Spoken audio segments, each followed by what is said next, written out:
जी हाँ जी, नमस्कार साथियों। उम्मीद करता हूँ कि आप लोगों की तैयारी बेहतर होगी और बेहतर चल रही होगी। और इस समय तमाम उन मातापूरियों को, बीमारियों को, फालतू बातों को दरकिनार करके आप अपना 100% केवल और केवल अपनी तैयारी में ही लगा रहे होंगे। लेकिन साथियों, एक सवाल था कि भैया ऐसा लग रहा है कि जैसे कुछ नहीं आता। भैया ऐसा लग रहा है कि मेरा चयन नहीं हुआ तो। और भैया एक डर और सता रहा है, यदि किसी जानकार से बात करते हैं या किसी अपने से बात करते हैं तो एक डर और सता रहा है कि उसका नंबर आ गया और मेरा नंबर नहीं आया तो क्या होगा। देखिए, ये वो बातें हैं जो खुद को नहीं सोचनी होती, खुद के अलावा सबको सोचनी होती है। जैसे आप सोच रहे हो ना कि उसका नंबर आ गया और आपका नंबर नहीं आया तो, ठीक उसी प्रकार कोई आपके लिए भी सोच रहा है कि आपका नंबर आ गया और उसका नंबर नहीं आया तो। मतलब ये वो बात है जो हमें नहीं सोचनी होती, हमारे अलावा सबको सोचनी होती है। इस समय अपने आप को मोटिवेट रखने के लिए, या यूँ कहूँ कि एक बचपना पैदा कर लो। बचपना समझते हो कि खुद को लगना चाहिए कि हाँ खुशी, क्योंकि 4 साल हम लोगों ने, आप लोगों ने मेहनत की है ना, अपनी मेहनत पर पूरा अपनी मेहनत की है ना, तो बस मेहनत पर विश्वास रखो, भगवान पर विश्वास रखो। और यहाँ पर मनुष्य जीवन मिला है तो कोई इसलिए थोड़ी मिला है कि एक ही चीज़ पर सिमट जाओ कि सरकारी नौकरी हुई तो महान हो, नहीं हुई तो महान नहीं हो। मांगना है तो कुछ ऐसी चीज मांगेंगे जिसको मांगने के बाद में कुछ मांगना ही नहीं पड़े, क्योंकि जो सरकारी नौकरी लगे हुए हैं उनकी हालत देख लो।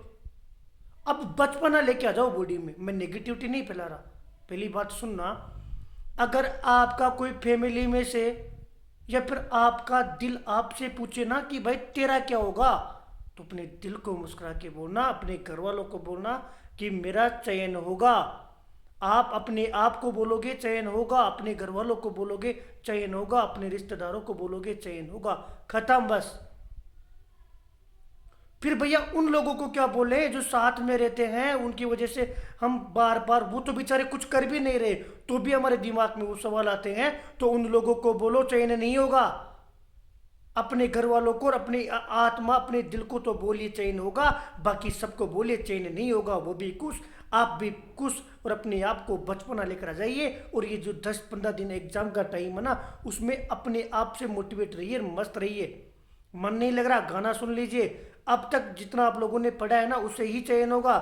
अधीनस्थ बोर्ड के आप पेपर देख रहे हो, पेपर साथियों 70% पेपर ऐसा आता है कि 2-3 साल से जो आप जो तैयारी कर रहे हो ना, उसको विवेक से आप आंसर कर दोगे। ऐसा नहीं है कि 10 दिन में कोई कोई नई चीज बन बन गई और वो नई चीज आप पढ़ोगे और उसी से चयन होगा ना।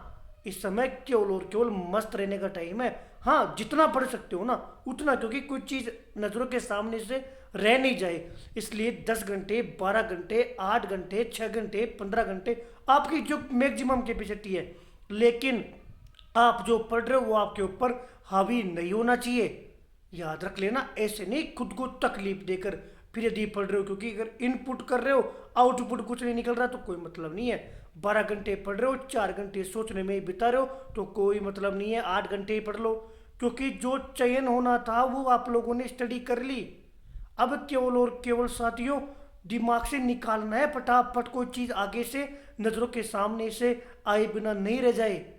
इसलिए अपने आप को मस्त रखिए और मोटिवेट रखिए। कोई चीज़ देखने की आवश्यकता ही नहीं है। अरे नहीं होगा, एक सत्य देखो, या तो होगा या नहीं होगा। होगा तो कुछ होने के बाद में और बेटर करेंगे, नहीं होगा तो कुछ ना कुछ फिर भी करेंगे। क्योंकि इस जीवन में मनुष्य जीवन आपको किराए से मिला है, फिक्स है। 2 दिन पहले साथियों मेरे गांव में 15-16 साल का एक लड़का था, वो खत्म हो गया। अब आप सोचो ना, जीवन है, किराए का घर है, एक्सेप्ट करना पड़ेगा।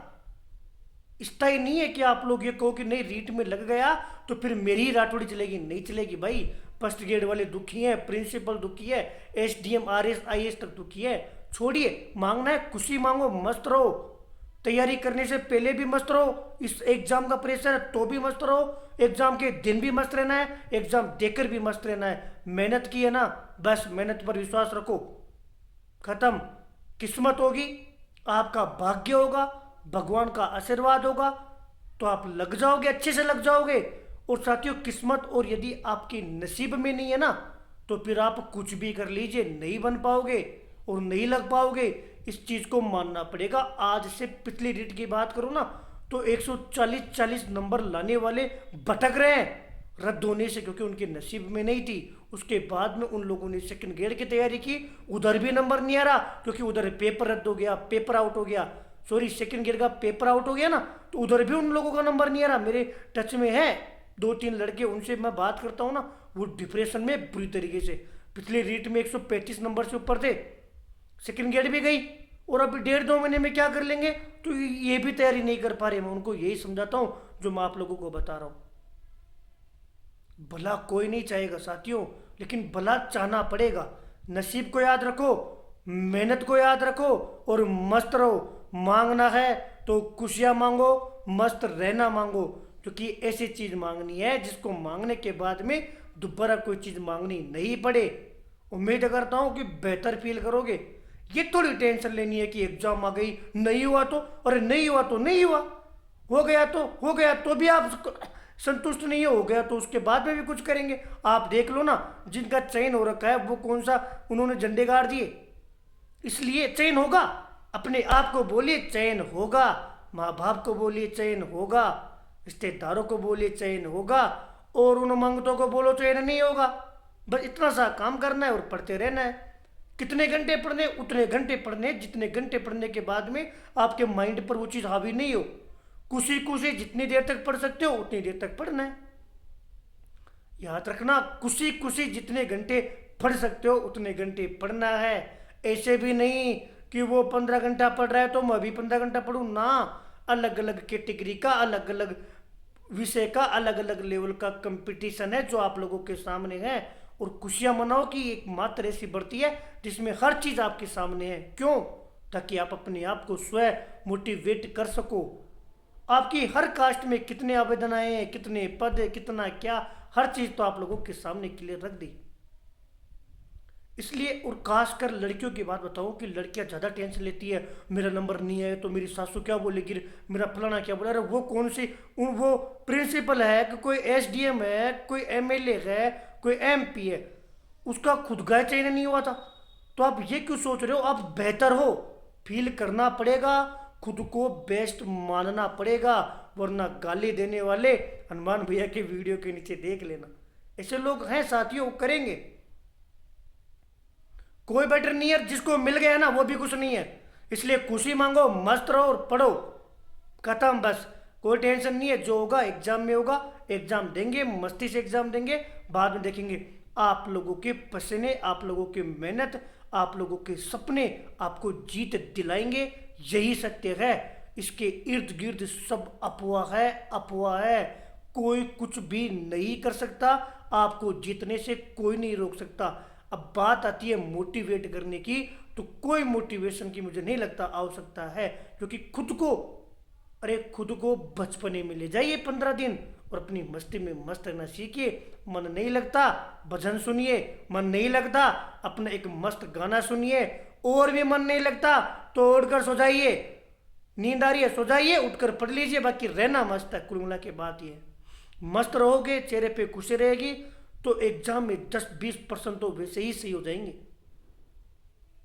और लोड लेकर जाओगे ना, अरे अभी देखा करो लाइब्रेरियों में उसके बीपी हाई हो गई, क्यों? एग्जाम की टेंशन होगी। अरे एग्जाम भी कोई टेंशन लेने की चीज है?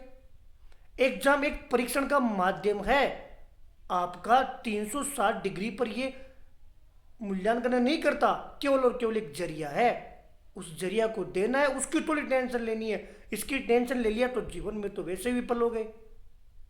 इसलिए साथियों, मस्त रहना है, खुश रहना है और अपने बचपने में रहना है इन 10-15 दिनों में, ताकि एग्जाम की जो प्रेशर है उससे दूर दूर तक नाता ही नहीं हो। मैं तो ये बोलता हूँ कि प्रेशर तब आता है जब वो चीज़ें सोचे, तो उन चीज़ों को सोचना ही बंद कर दो। दूर दूर जानते नहीं है। अब हम जानते नहीं कि परीक्षा में क्या होगा, मुझे क्या पता, जो होगा जो होगा। हम जानते नहीं है, उनसे दूर रहिए ना, उस प्रेशर से ही दूर रहिए, उसको हावी मत होने दो। जाओ पढ़ो, मस्त रहो, खत्म बात।